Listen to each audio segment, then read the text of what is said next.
Clive, my boy!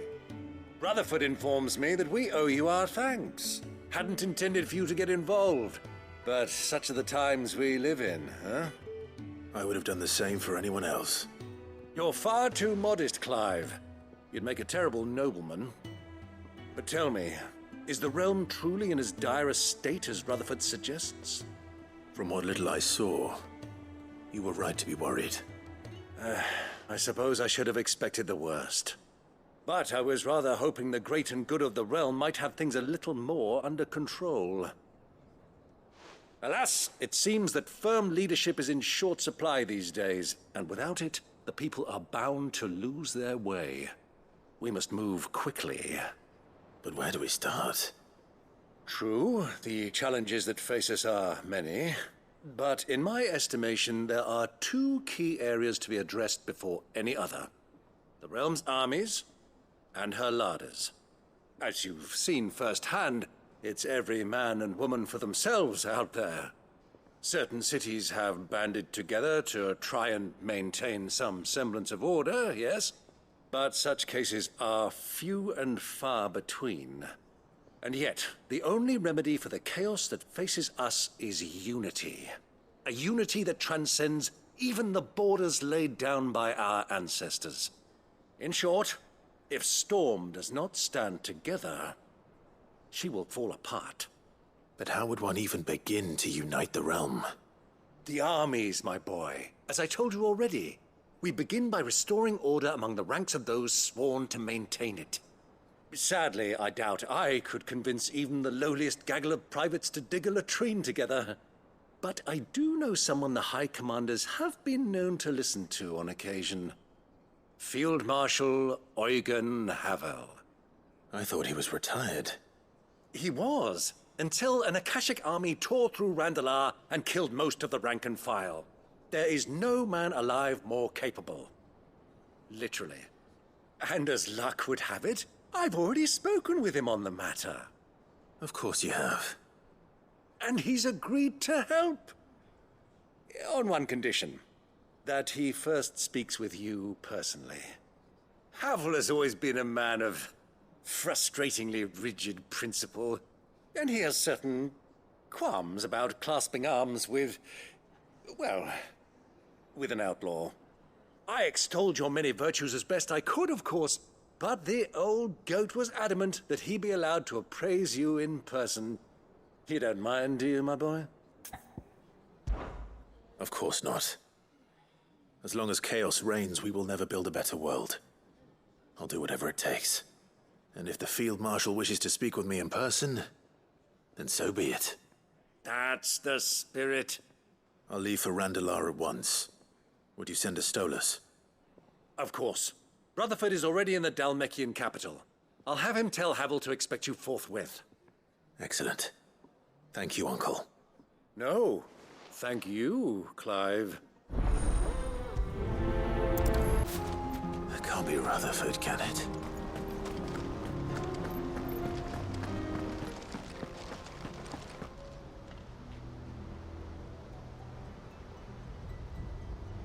Turncoats and cowards, the lot of you! If it's a fight you want, it's a fight you shall have! Allow me.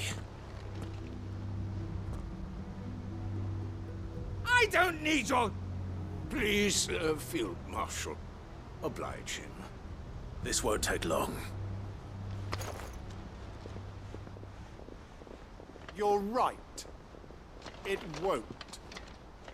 Men, finish him.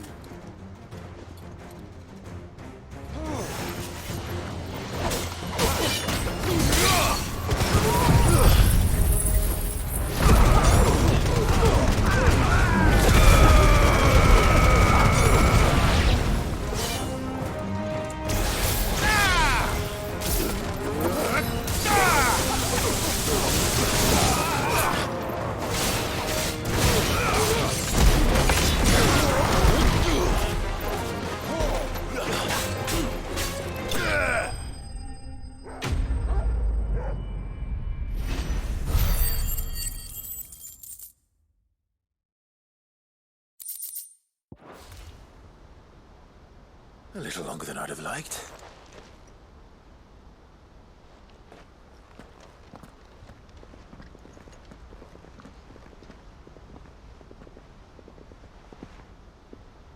Field Marshal Havel, I presume. Are either of you injured? No, my lord. You arrived just as our escort turned on us. Fucking traitors.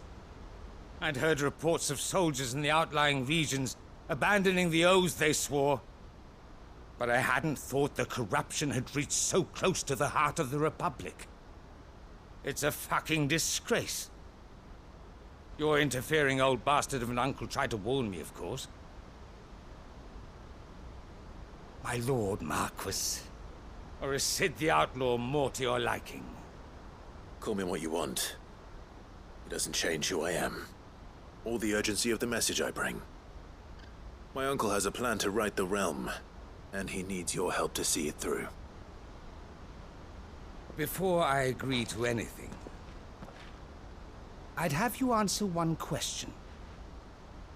What do you stand to gain from all this?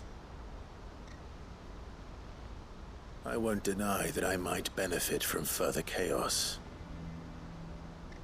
But I seek a new beginning for all of us. And while the choices I've made may not always have been the right ones, I know I made them for the right reasons. For so long, so many of us have been told how we could live, how we could die, when it should have been our decision all along. Now we have a chance to put things right. But in order to take it, we must stand together. Even if it be beside those with whom we don't see eye to eye.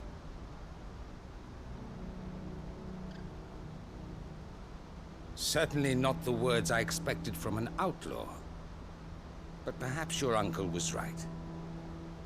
You are no ordinary outlaw. I'll never hear the end of this. All right. I'll start by ordering my most trusted guard to bring the Dalmekian fringes under control. Next, I'll make contact with my counterparts in the Imperial Army and see if I can't convince them to try and restore order in their own territory. Thank you, Field Marshal. But they are not the only ones we will need to convince. What do you mean? I don't doubt that I can bully some sense into a few generals. But those they answer to require a different kind of persuasion. And when it comes to honeyed words, well, we will need an envoy. One who can court even the most stubborn of statesmen. You, perhaps. I'm flattered. But I'm no diplomat either. And I have other problems to attend to. What we need is a skilled arbitrator. And I may know just the person. Is that so? And would he happen to be an outlaw too? Of a different kind, perhaps. Well, beggars can't be choosers. I suppose we'll all have to find a little of the outlaw in ourselves if we're to make it through this. Very well. Send your man to me right away. I shall.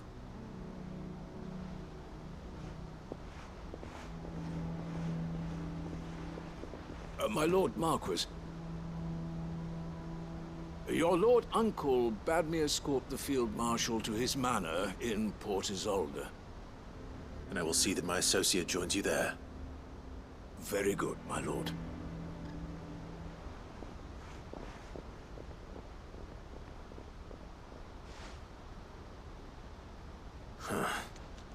An envoy.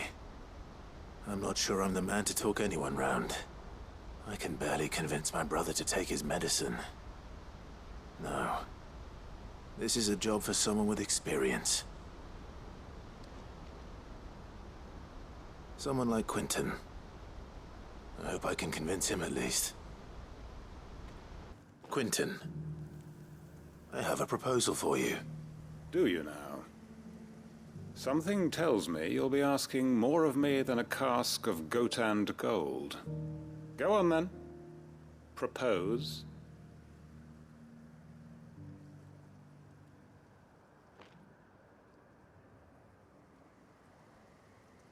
You'd have me convince the chiefs and chamberlains of the realm that they should simply swallow their pride and do the one thing that has proved impossible for thousands of years. Was there anything else? Perhaps I can fetch you a meat pie as well. I know it's a lot to ask, but I can think of none better suited to the role. And you'd have me give up what little I have left to do it. I told you, Clive. The people of Lostwing are my family, and I cannot abandon them. You'll have to find someone else. I'm sorry to hear that. So am I. And why might that be? What he's asking. How's it any different to what you've done so far? They want you to speak for those who can't speak for themselves. That's what you do best. If it's the vineyard you're worried about, we'll see that the grapes are picked and the tons filled. You know we will. It's not that. Then what is it? You said yourself we're family. Don't you trust us? You know that's not what I'm... Then what are you saying?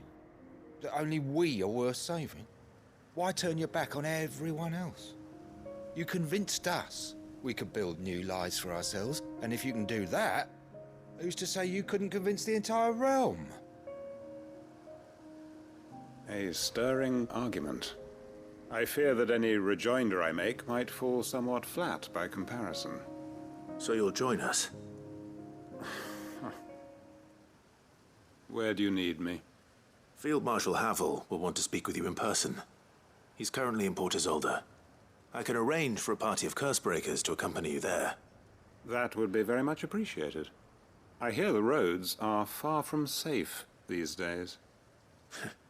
Hopefully not for long. Uncle, I bring good news. The Field Marshal has agreed to your plan. Ha! Of course he has. I didn't doubt you for a moment, dear boy.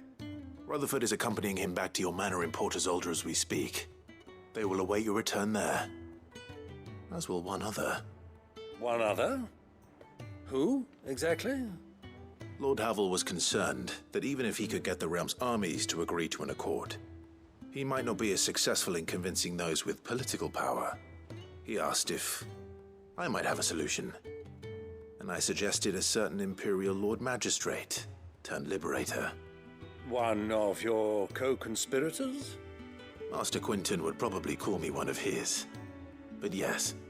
Another outlaw, then. Just the thing we need to put these rotten politicos in their places. Good thinking, Clive. I'm glad you approve. The more the merrier, eh?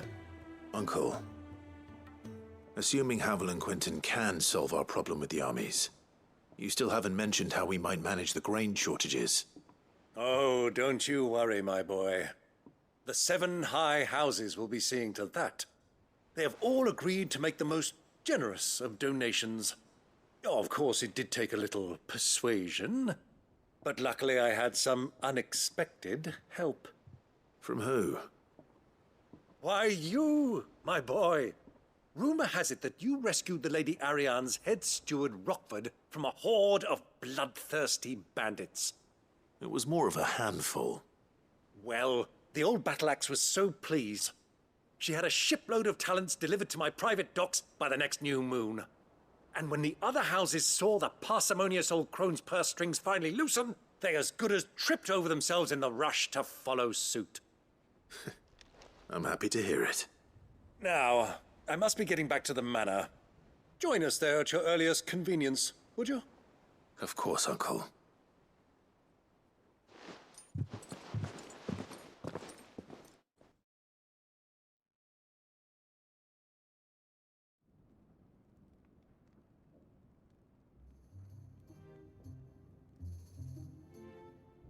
And how, pray tell, will we get that grain to the capital if the roads are still overrun with akashic?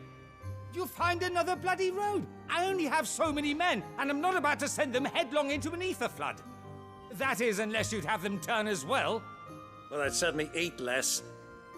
Says the man with a belly bigger than a band of curls.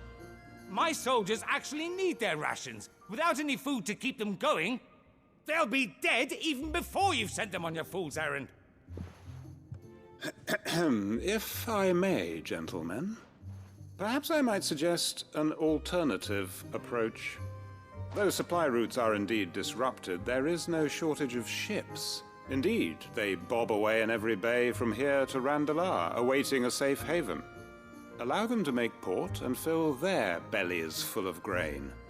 And once those who crowd the cities are fed, ferry the displaced back to the countryside to work the fallow fields.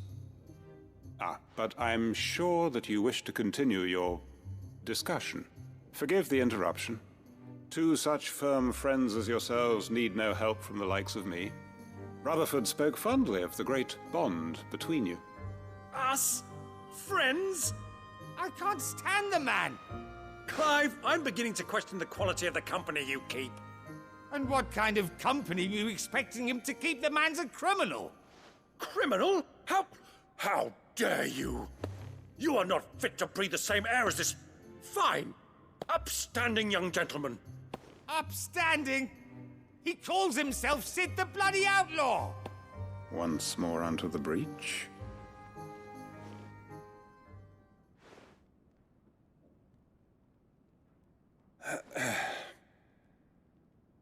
Shall we begin again? What we seek here is not to create a new nation, nor to claim the thrones of those that already exist. We wish simply to bring stability to the realm that mankind might weather the current storm. And to do that, we must convince those in power, the generals, the statesmen, the nobles, that our cause is just. There will be disagreements, yes, and I imagine some resistance, much resistance. But we cannot let that deter us. If we show them the path, show them that we walk it ourselves, then I am confident they will follow. The fate of the world lies in my nephew's hands, but the well-being of her people lies in ours. And we must not squander the chance that Clive has given us. Uncle Byron, Now, with that settled, let's move on to the signing of the Accord. For what great moment in history hasn't been accompanied by a little ceremony?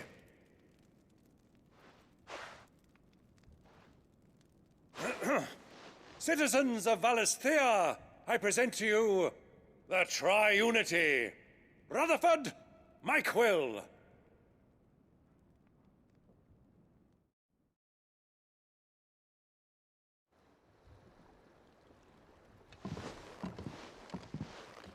Well, my boy, the stage is set.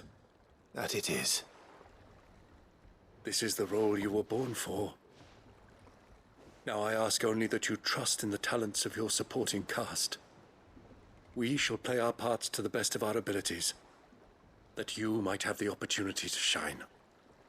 The realm needs its Sir Crandall, and there is no better Crandall than you, Clive. I want you to keep this signed accord as proof of our faith in you. I will. Thank you, Uncle.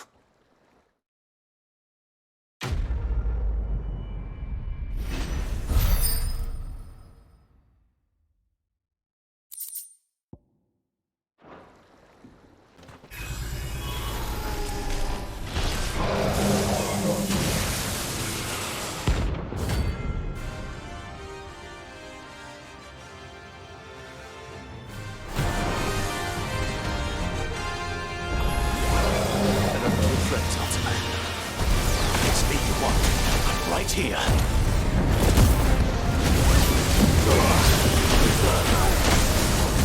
Glad you're here.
Come on.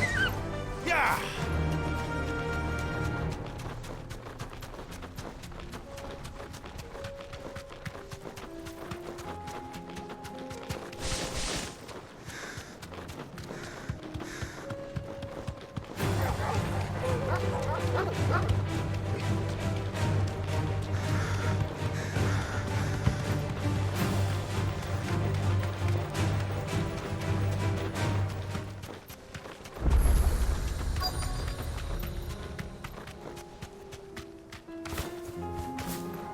Straight home now.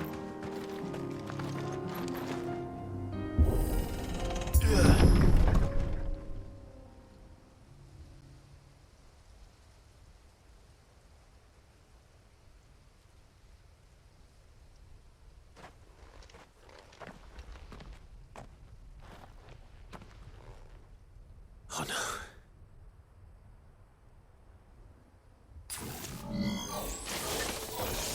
You'll pay for this.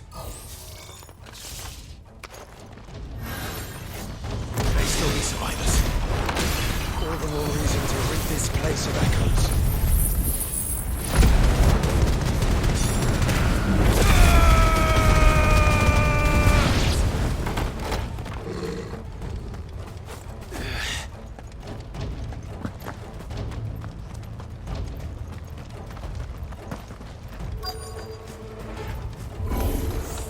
Whatever that thing is, say it's their leader.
Should have stayed in the past. These must be Cyril's colleagues. You have our thanks, stranger. Who are you? Ah, forgive me, my lord. I did not recognize you. You are Lord Rosfield, are you not? We are archaeologians, tasked with surveying this site. When the echoes appeared, our brothers here occupied their attentions. Thanks to them, and to you, we were, for a mercy, able to see our duty to its conclusion. You call that a mercy? Your brothers might still be alive if you put their safety before your duty. Surely this survey wasn't worth dying for. We are charged with uncovering Ultima's origins. A duty of the highest import, as I'm sure you will agree. And you think your dead brothers would agree with you too? I know they would. They gave their lives for the cause, an honor to which all Undying aspire. Now, to what do we owe the honor of your presence, Lord Marquis? Cyril told me of your work here, and I agreed to collect your findings in his stead. I see. That is most kind. Pray, take them then, with our humble thanks. May the Firebird's flame burn ever in your heart, as it does in ours.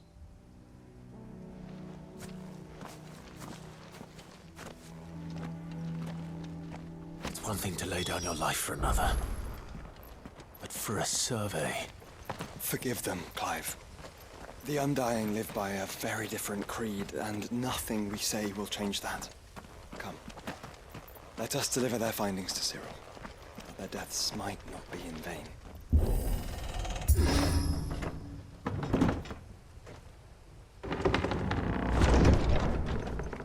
You are returned, my lord.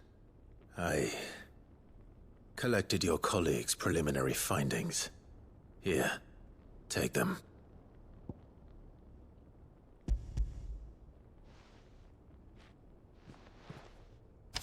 My thanks. I shall study them, and inform you forthwith if I discover aught that might aid you in your fight against Ultima. Cyril, your survey party suffered several losses in Kratov. Losses which could have been avoided, had the others not chosen to complete their work, instead of saving their friends. Were these your orders? No. This was their choice. Every Undying devotes his life to the service of the Phoenix. It is our sole duty, and should we die in discharging it, so be it. Even when death is avoidable. My lord, I fear that this is not a point over which it would be fruitful to argue. The Undying have served the Phoenix for countless generations, and your opinion of our methods, however earnest, is not like to change them. We live to serve the Phoenix. Our very order exists for that purpose, and that purpose alone.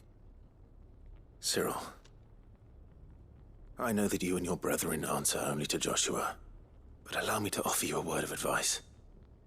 It does not further the cause of the Phoenix to have his loyal followers surrender their lives without good reason. Provide your survey parties with an escort, that they might live to do their duty for years to come. Think not only of how you can serve the Phoenix, but how Joshua would want you to serve him. Please. For all our sakes. I thank you for your advice, my lord. If you will permit me to respond, our faith in his grace, Joshua Rossfield, is absolute. And we of the Undying will do what we believe is right to fulfill our duty unto him.